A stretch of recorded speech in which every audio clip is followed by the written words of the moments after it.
Ação Bíblica, uma obra missionária com mais de 100 anos e igrejas comprometidas com a Palavra de Deus. Graças te dou pela misericórdia infinita, mais um, que me alcançou e os pecados de todo apagou. Graças te dou pela misericórdia infinita, Senhor Deus. Na última vez que eu preguei aqui, no dia 16 de julho, eu falei sobre a graça de Deus. Com certeza, falei bastante coisa, mas não falei tudo. Porque a graça de Deus, e esse tema de hoje, o arrependimento, é inesgotável.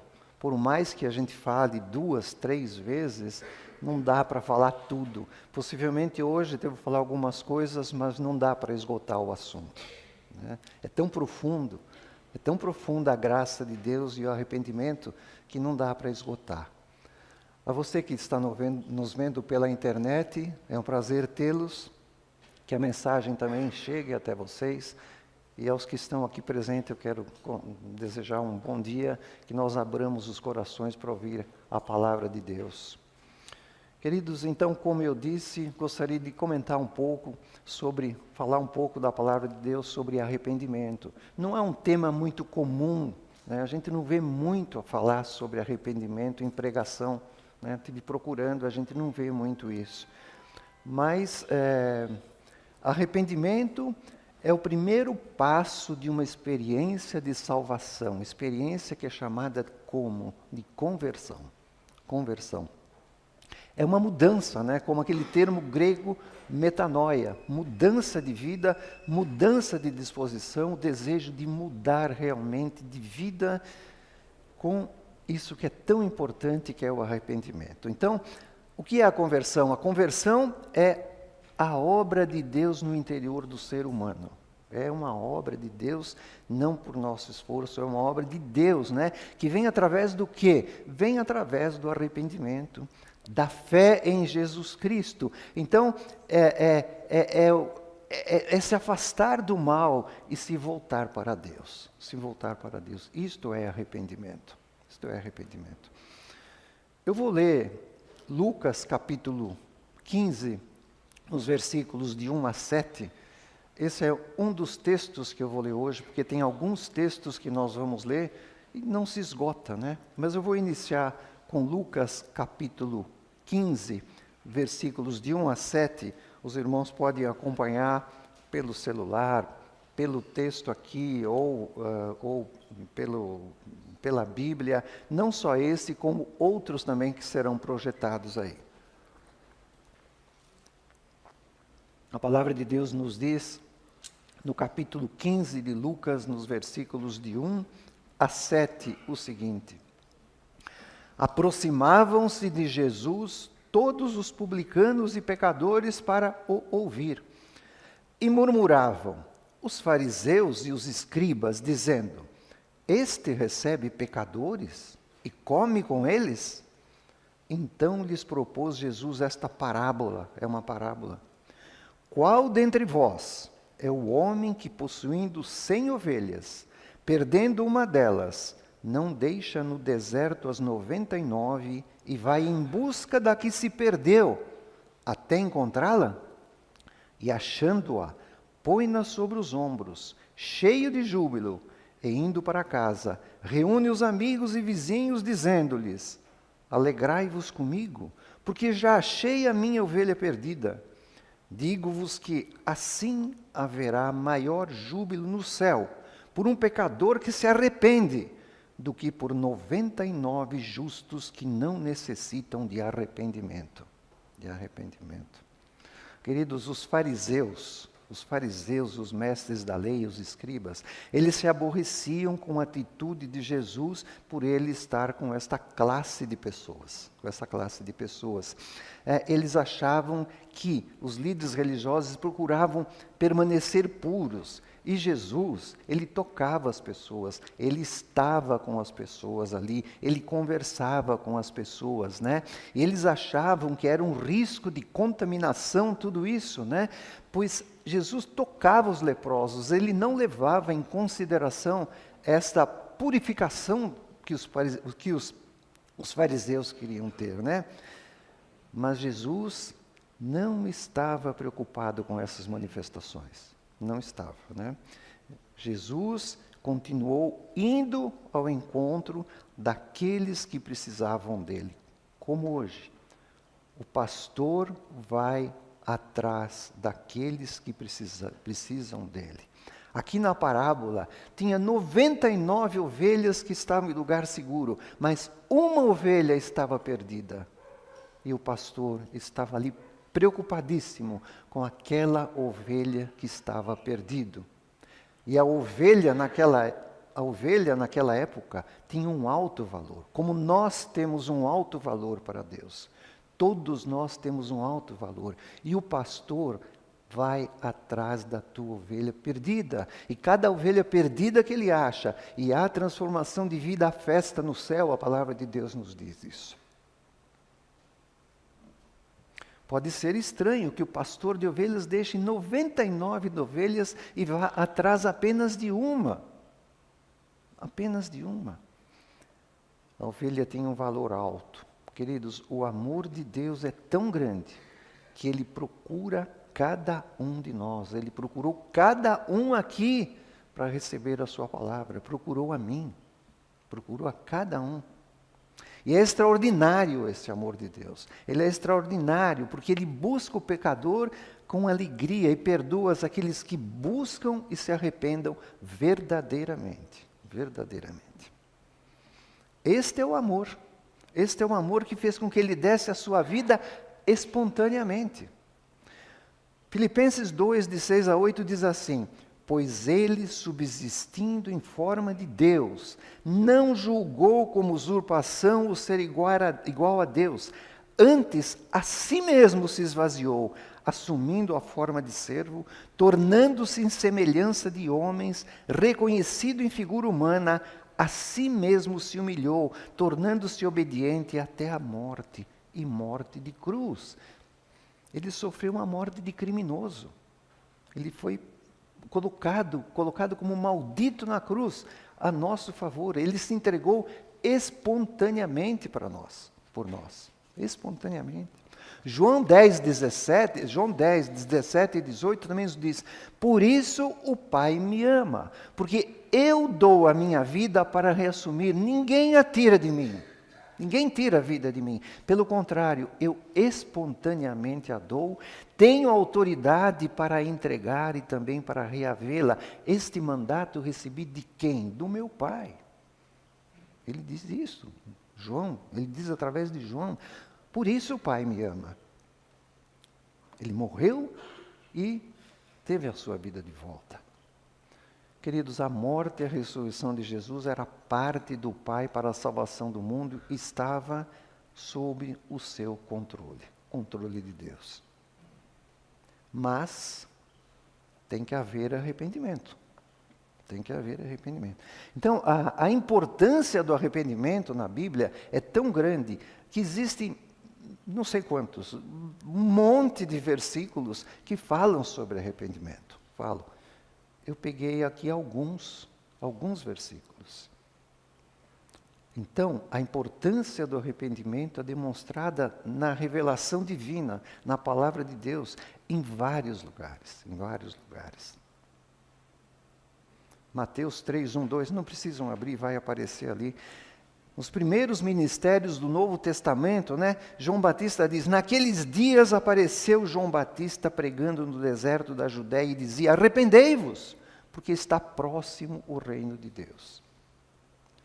Quando Jesus dá instruções aos 12 apóstolos, né? Ele diz: então saindo eles pregavam o povo que se arrependesse, está em Marcos 6,12.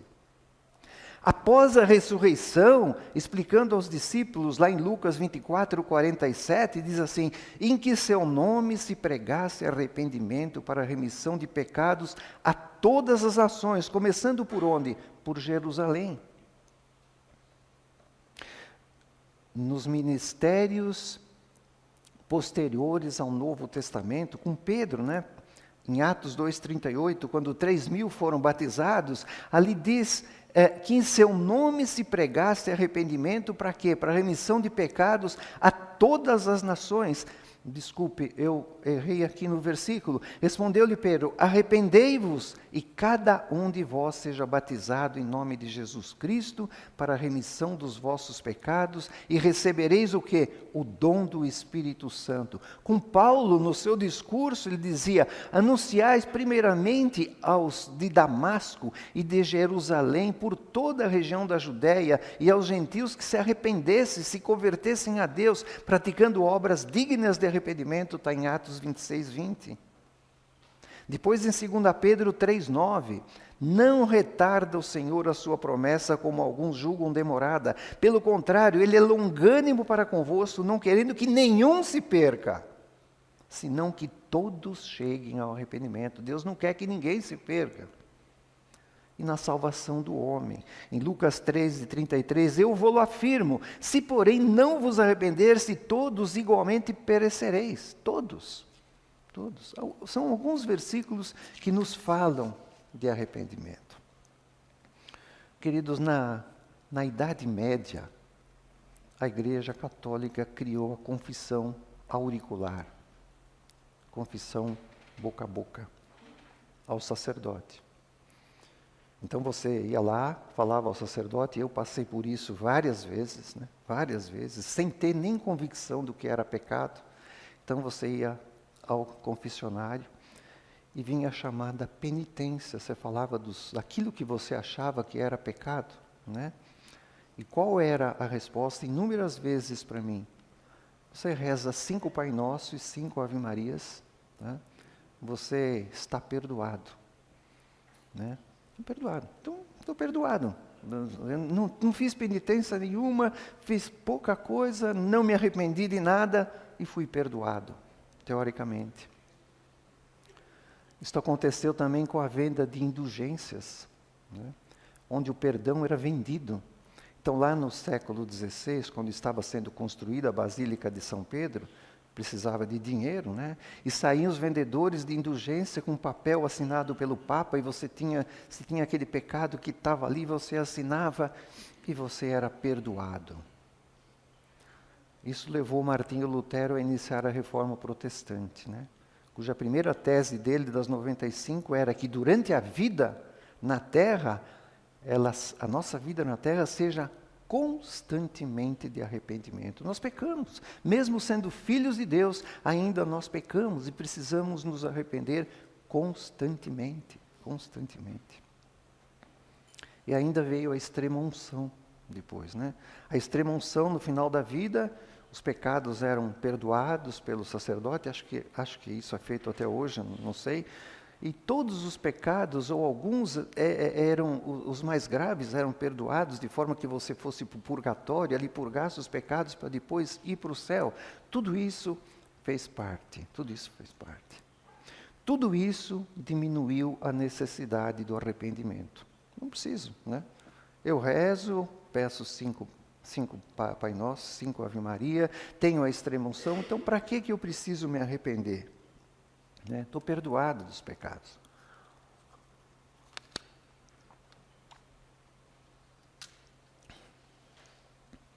Queridos, para que haja um verdadeiro arrependimento, é necessário ser cristão. Cristão, né? Não é dizer que é cristão e a vida mostrar que não é cristão.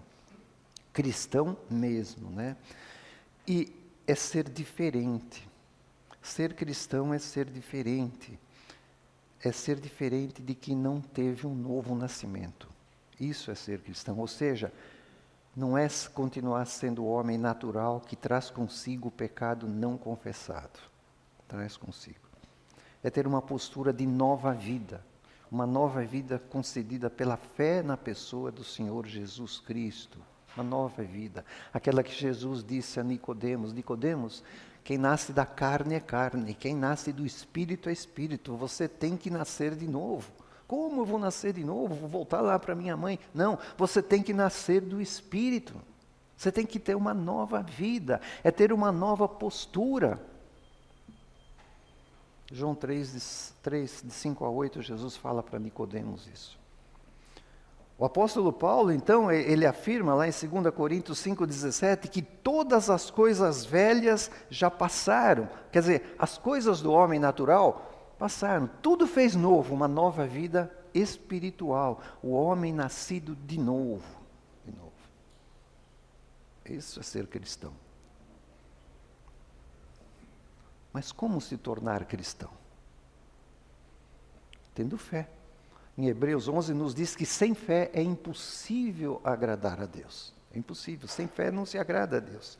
Então essa fé é uma confiança subnatural, né? Sobrenatural. Não é uma esperança vaga, eu tenho fé nisso, eu tenho fé, como eu falei uma vez, que meu time ia ser campeão do mundo e não foi. Essa não é a fé verdadeira, né? Não é a verdadeira, né? Esta fé é a fé que faz com que nós pecadores conquistemos uma nova vida, né? Mas há um outro fundamento para nascermos de novo, é o arrependimento. Arrependimento. Ninguém se torna uma nova criatura se não se arrepender dos seus pecados e não se converter ao Senhor. Não se converter ao Senhor. Atos, no capítulo 3, no versículo 19, nos diz o seguinte: arrependei-vos, pois, e convertei-vos para serem cancelados os seus pecados. Cancelados os seus pecados. Né? Aqui é a cura de um homem coxo, né? Então, diz ali que o povo tinha visto a cura do homem coxo e tinham se maravilhado com aquele milagre, né? No versículo 12 diz isso, quando a gente lê. Mas que o homem havia se... Ali, está escrito, Pedro diz que o homem havia se fortalecido na fé em Jesus Cristo e foi curado. Ele diz, não fomos nós que curamos, né? Eles que fizeram aquele homem andar, não foi eles. Eles se arrependeram do pecado e ali houve um milagre. Então, arrependimento. O que é arrependimento? Primeiro, arrependimento é reconhecer o pecado. Reconhecer o pecado. Segundo, reconhecer o pecado e ficar triste e chorar pelo pecado. Terceiro, reconhecer o pecado e ficar triste e chorar pelo pecado, confessar o pecado diante do Senhor. E quarto, reconhecer o pecado, ficar triste, confessar e deixar, abandonar o pecado. São 4 coisas para o arrependimento. Sem arrependimento, nós não nos tornamos nova criatura. Primeiro, reconhecimento do pecado. Nós temos que mudar a nossa mente sobre o pecado. Arrependimento é uma mudança de atitude sobre o pecado. E esse arrependimento começa quando nós temos a convicção que fizemos algo errado, que desagrada a Deus. Nós já começamos a nossa vida muito mal, né? Trazendo uma natureza má dentro de nós, todos nós. No Salmo 51, versículo 5, Davi diz, eu nasci na iniquidade e em pecado me concebeu minha mãe. Queridos, é duro dizer isso. É duro dizer isso.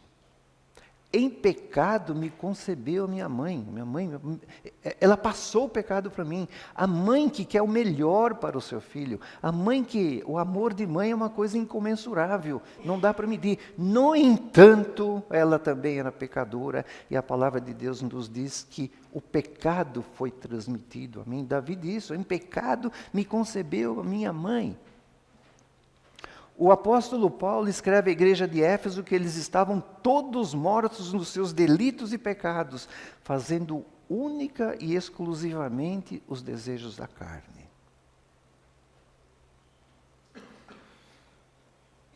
O pastor americano A.W. Tozer, autor de vários livros, dos maiores teólogos do século, ele diz que a gente precisa tomar um certo cuidado, né? Com a aceitação de Cristo, né? Aceitação de Cristo. né? O Walter Chantre, é outro pastor americano, ele diz que aceitar Cristo são palavras bonitas, né? Mas que sem arrependimento tem pouco significado. Pouco significado. Eu não estou dizendo aqui, queridos, que alguém que levante a mão, que vá lá na frente, que receba o Senhor Jesus, não esteja convicto do seu pecado. Muitos estão, mas é preciso tomar cuidado, né? É preciso tomar cuidado. E ele cita o exemplo do povo de Israel no Egito, que havia aceitado lá o sangue da Páscoa, né? Passando o sangue lá do cordeiro, mas continuou a viver na escravidão do pecado, né? Apesar de tudo que aquele povo viu do Senhor fazer inúmeros acontecimentos ali no povo de Israel, eles ainda continuavam incrédulos em relação ao poder de Deus, né? Desobedeceram as instruções, desobedeceram os mandamentos que lhes foram dados através de Moisés, de Josué. Mas Deus manteve a sua fidelidade e levou, né? Cumpriu a sua promessa e levou Abraão, Isaque, Jacó, levou esse povo à terra prometida. O pastor ainda W. Tozer, ele diz o seguinte, né? Que aceitar o Senhor Jesus precisa de mais um ato moral, que ele chama de arrependimento. Ele chama de arrependimento. Primeira coisa do arrependimento, reconhecimento do pecado, convicção do pecado, aquilo que a gente sabe que está desagradando a Deus. Não é um pecadinho, um pecadão. Esse aqui é um pecadinho, todo mundo faz isso, né? Todo mundo faz. Afinal de contas, a vida é difícil, a gente tem que entrar no meio da vida. Não, não é isso. É reconhecer o seu pecado. É o primeiro item do arrependimento. Segunda coisa, ficar triste, chorar pelo pecado. Pessoas choram, né? Pessoas ficam tristes por vários motivos, perda de um ente querido, doença, prejuízos financeiros, alegrias pelo pecado. Não sei se todos choram, né? Não sei se todos, nunca vi muita gente chorar pelo pecado. E outra coisa, arrependimento não é remorso. Remorso é outra coisa, né? Remorso, eventual tristeza por ter cometido pecado, não é arrependimento. Mateus 27, versículos 1 a 5. Mateus 27, versículos 1 a 5. A palavra de Deus nos diz o seguinte: ao romper o dia, todos os principais sacerdotes e os anciãos do povo entraram em conselho contra Jesus para o matarem. E amarrando-o, levaram-no e o entregaram ao governador Pilatos. Então Judas, o que o traiu, vendo que Jesus fora condenado, tocado de remorso, devolveu as 30 moedas de prata aos principais sacerdotes e aos anciãos, dizendo: pequei traindo sangue inocente. Eles, porém, responderam: que nos importa? Isso é contigo. Então Judas, atirando para o santuário as moedas de prata, retirou-se e foi enforcar-se.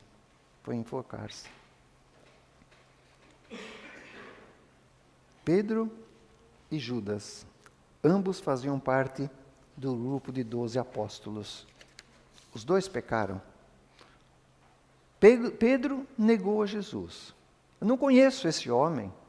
Imagina, mulher, eu nunca vi esse homem, eu não conheço. Judas traiu, vendeu Jesus. O pecado dos dois foi similar. Os dois pecaram contra Jesus. Judas sentiu remorso. No versículo 3 nós lemos, ao ver que Jesus foi condenado. Ele sentiu remorso e falou: puxa, eu fiz alguma coisa e ele foi condenado.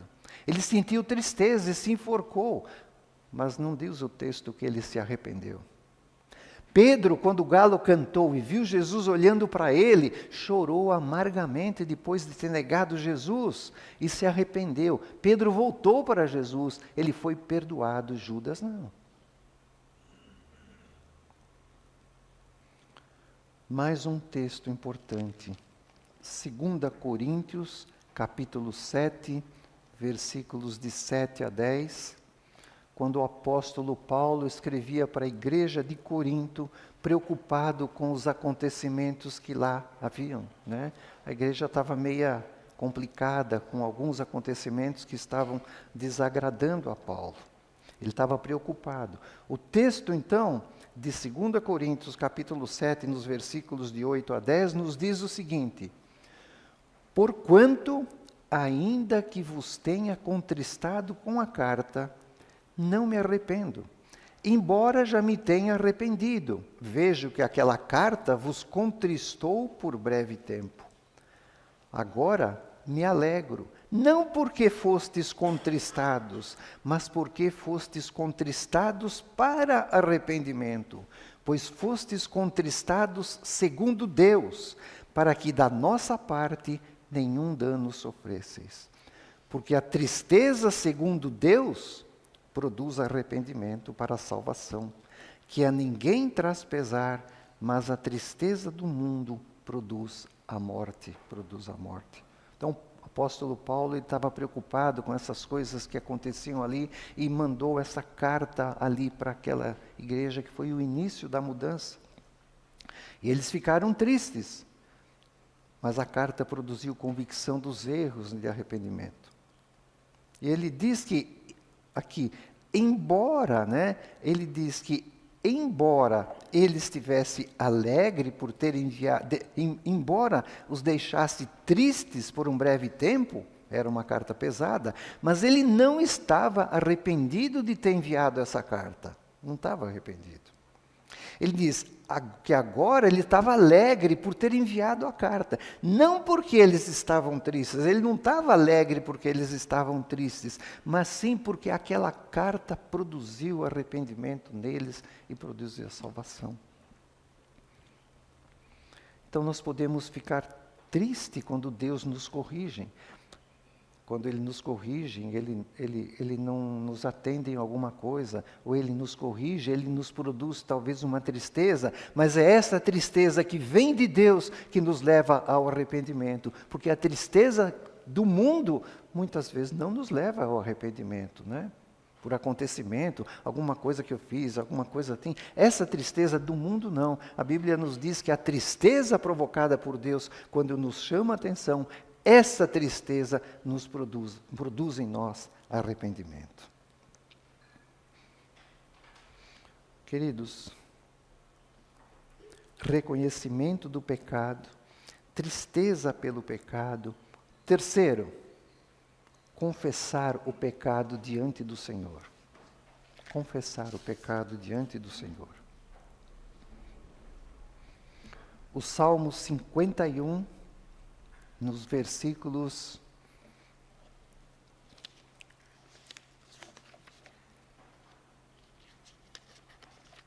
só um minutinho. O Salmo 51, nos versículos, aliás, o Salmo 32, nos versículos de 3 a 5. Vamos ler o Salmo 32, nos versículos de 3 a 5. Está aí no quadro.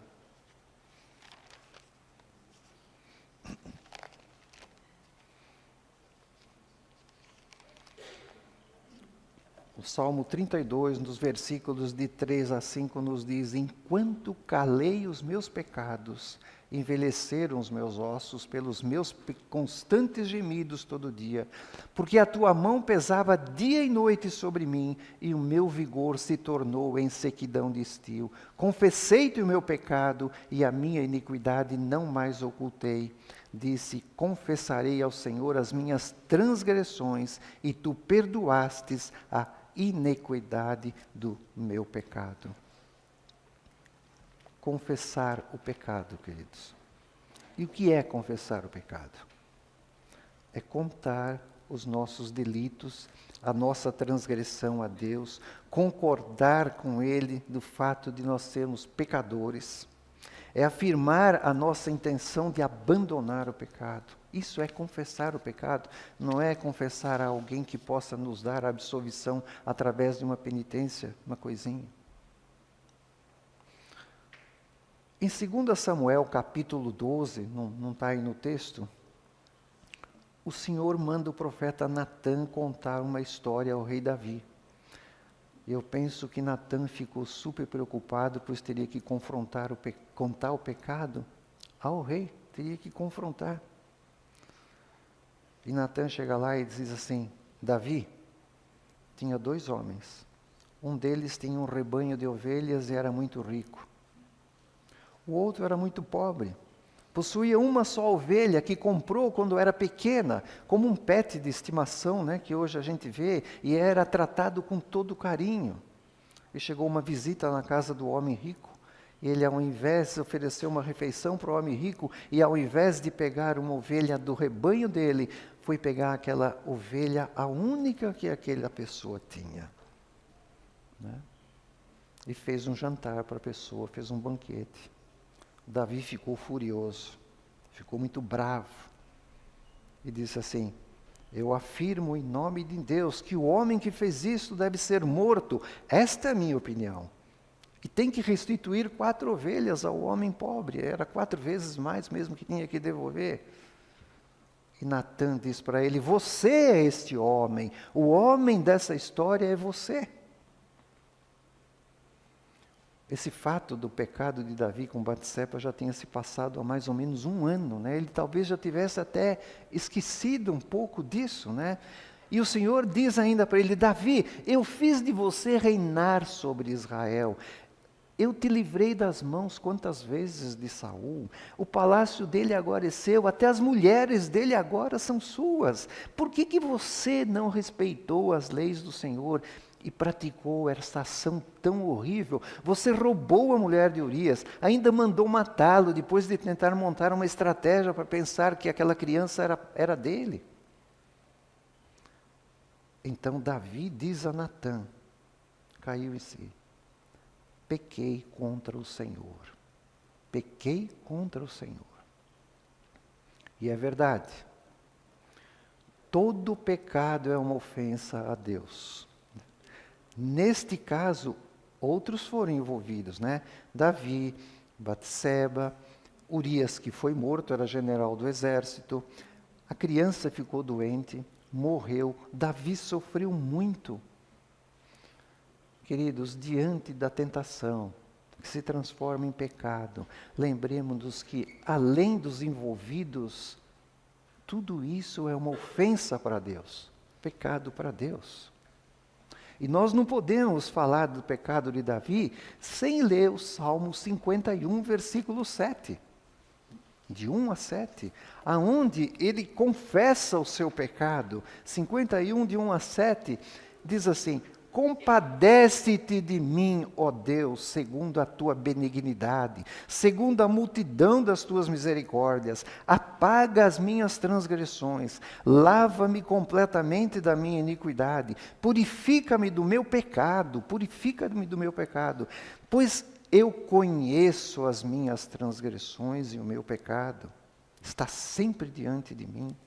Eu pequei contra ti somente, e fiz o que é mal perante os teus olhos, de maneira que serás tu tido por justo no teu falar e puro no teu julgar. Eu nasci na iniquidade, em pecado me concebeu minha mãe.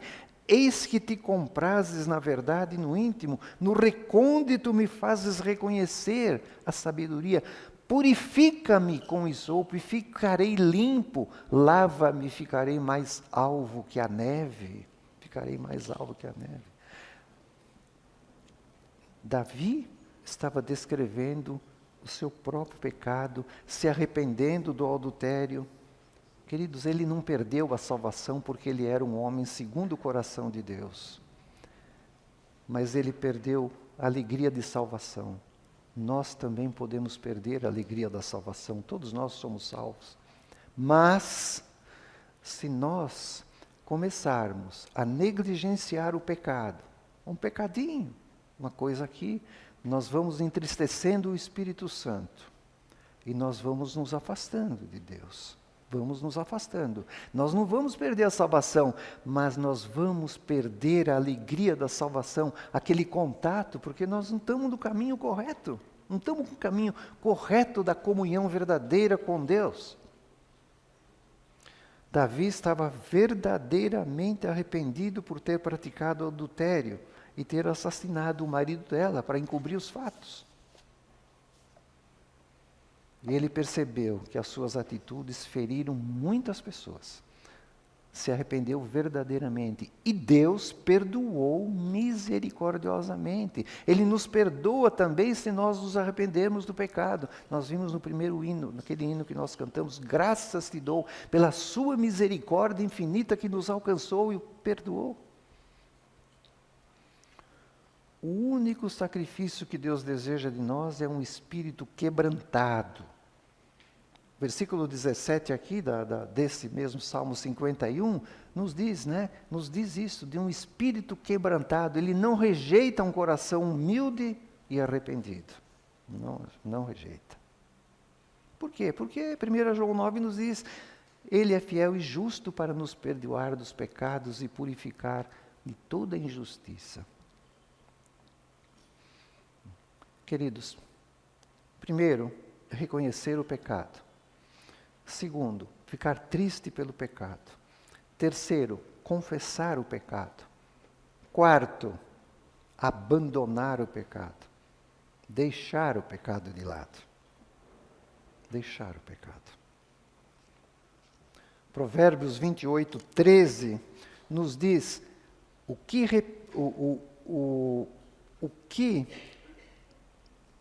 que encobre as suas transgressões jamais prosperará, mas o que as confessa e deixa alcançará misericórdia.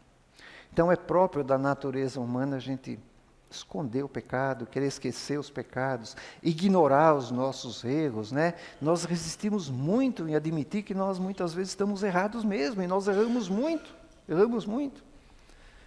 Por quê? Porque o nosso coração é enganoso. A palavra de Deus que é terrivelmente corrupto e enganoso. Nós somos os bons, Somos os bons. Mesmo que a gente não se ache o bom, até um dia o Roger falou aqui, os outros quando dizem que nós somos bons, não precisamos eu dizer que eu sou bom, Mas eles estão dizendo, então eu sou bom mesmo, Nós somos bons, Nós somos perfeitos, nós achamos, Nós devemos parabenizar as pessoas que admitem que erram.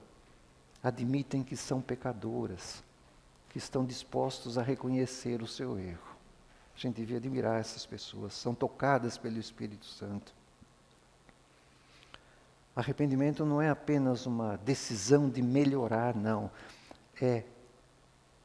Nós fazemos decisão de melhorar todo final do ano. O ano que vem eu vou fazer regime, o ano que vem eu vou comer menos, o ano que vem eu vou fazer isso. Isso passa, Passa tudo, nós não cumprimos aquilo.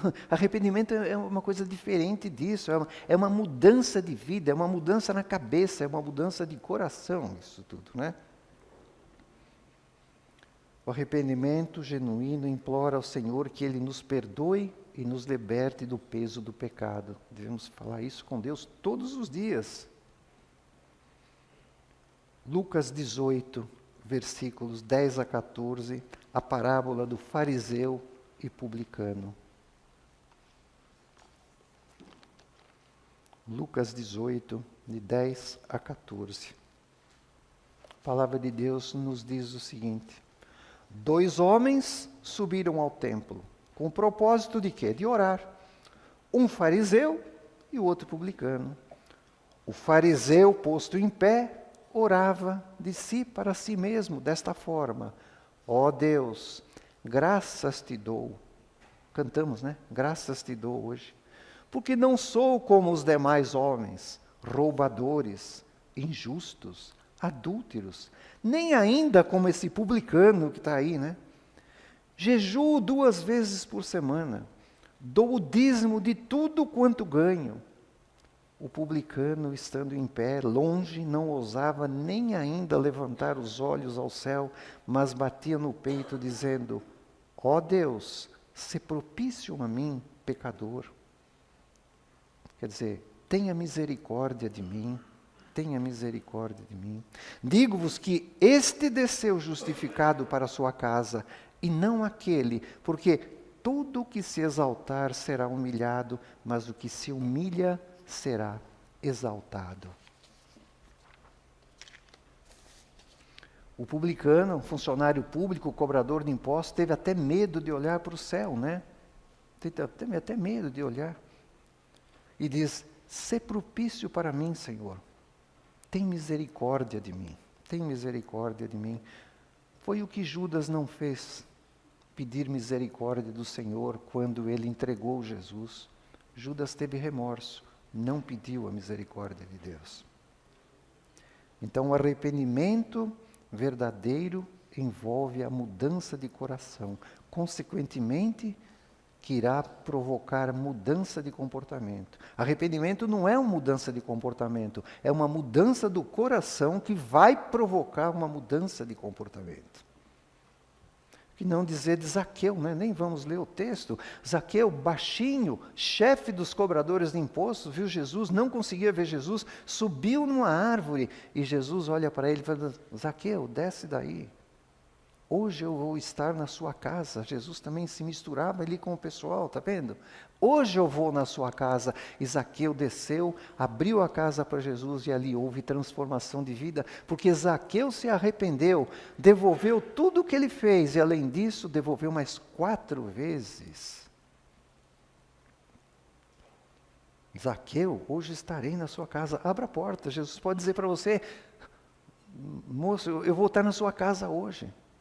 Me receba, estou na porta e bato. Abra a porta e eu cearei contigo. É preciso, irmãos, humildade diante de Deus e reconhecer que essa reconciliação com Deus passa pelo arrependimento. Eu queria terminar essa meditação com Isaías 1. Os versículos de 12 a 18. Isaías 1, nos versículos de 12 a 18. A palavra de Deus nos diz o seguinte. Isaías 1, de 12 a 18. De que me serve, é um culto hipócrita, né, que a palavra de Deus nos fala. Diz assim, Isaías. De que me serve a mim a multidão de vossos sacrifícios? Diz o Senhor.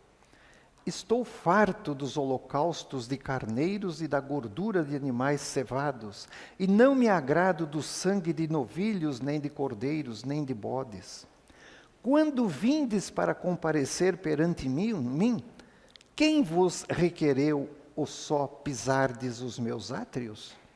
Não continueis a trazer ofertas vãs.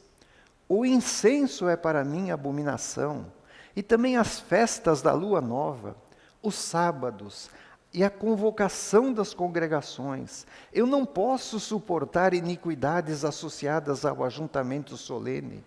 As vossas festas da lua nova e as vossas solenidades, a minha alma as aborrece. Já me são pesadas, estou cansado de as sofrer. Pelo que quando estendeis as mãos, escondo de vós os olhos. Sim, quando multiplicais as vossas orações, não as ouço, porque as vossas mãos estão cheias de sangue. Lavai-vos, purificai-vos, tirai a maldade dos vossos atos de diante dos meus olhos. Cessai de fazer o mal.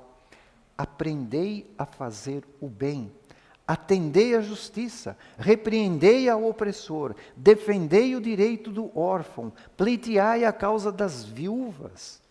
E o versículo 18, vinde, pois, e arrazoemos, diz o Senhor, ainda que os vossos pecados sejam como a escarlata, eles se tornarão brancos como a neve. Ainda que sejam vermelhos como o carmesim, se tornarão como a lã. Deus não estava feliz, não estava contente com os sacrifícios que eram realizados ali pelo seu povo. Mas também ele não queria abolir esses sacrifícios, né? Os líderes estavam realizando ali aqueles sacrifícios pro forma, mas o seu coração não estava ali, não estava ali. É como se fosse uma máscara, né? Uma hipocrisia, como hoje muita coisa na rede social é uma hipocrisia, né? Muita gente fotografando tudo o que faz, né? Muitas curtidas, né? Será que não é tudo uma máscara também, tudo isso? Então, Deus confronta aquele povo sobre esses erros cometidos. Mesmo assim, ele agiu com misericórdia, pedindo ao povo que eles confessassem os seus pecados. O versículo 18 diz ali, né, na versão NVT, diz assim: venham, vamos resolver este assunto, diz o Senhor. Embora os seus pecados sejam como o escarlate, que é uma tinta que mancha e que quase nenhum produto consegue tirar, né? Venha, né? Os seus pecados estão no seu coração como escarlate. Nada vai tirar a não ser Jesus Cristo. Nada vai tirar esse pecado do seu coração. Nenhum produto vai tirar, nenhum sacrifício vai tirar isso do seu coração, essa mancha, se não for através de Jesus Cristo. E eu os tornarei brancos como a neve, embora sejam vermelhos como o carmesim do sangue. Eu os tornarei brancos como a lã. Queridos, Deus nos chama. Venham, vamos resolver esse assunto, diz o versículo 18. Se você tem algum problema com Deus, Ele está chamando. Vem falar comigo, vamos resolver esse assunto. Aquele pecado que você acha grave, que está no seu coração, que nada pode tirar, como ele dizia aqui, a mancha, Jesus pode tirar. Ele é o único que pode tirar esse pecado do seu coração e você se arrepender verdadeiramente e ter o perdão de Deus.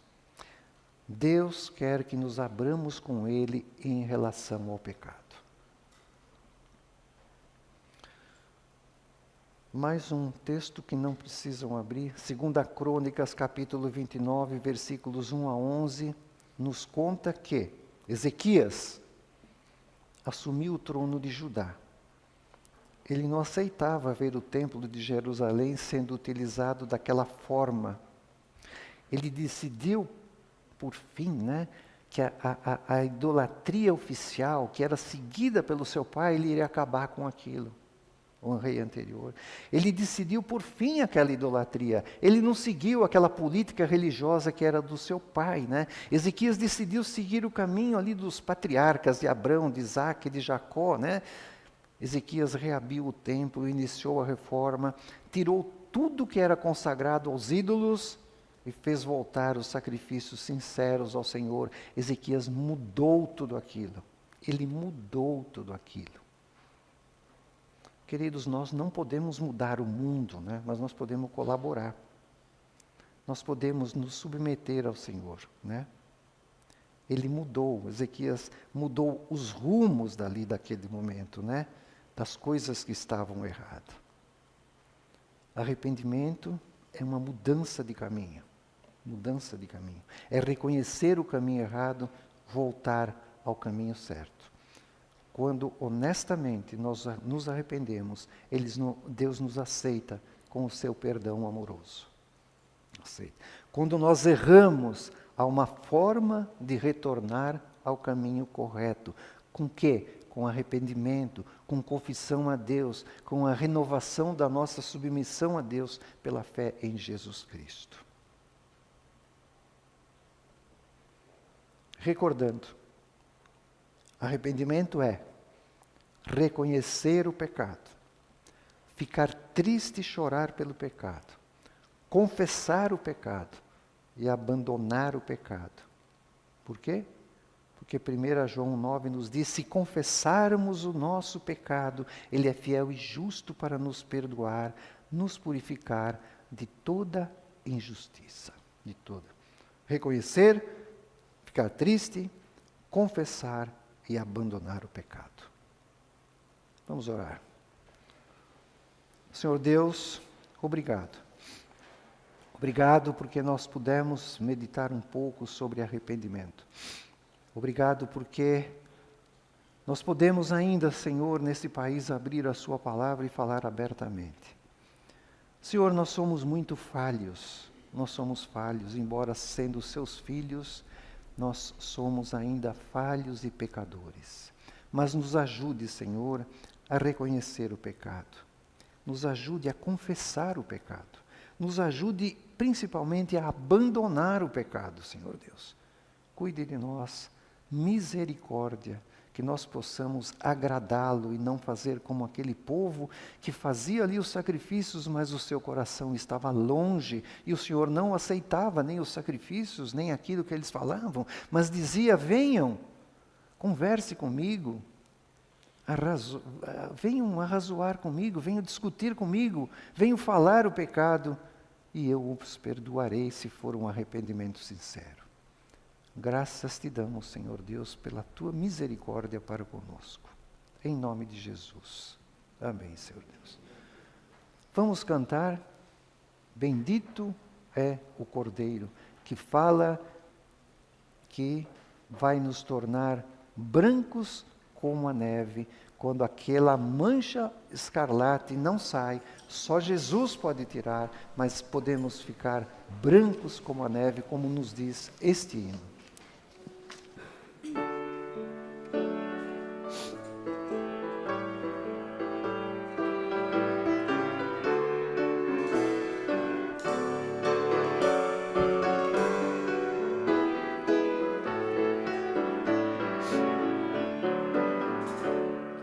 Seja bendito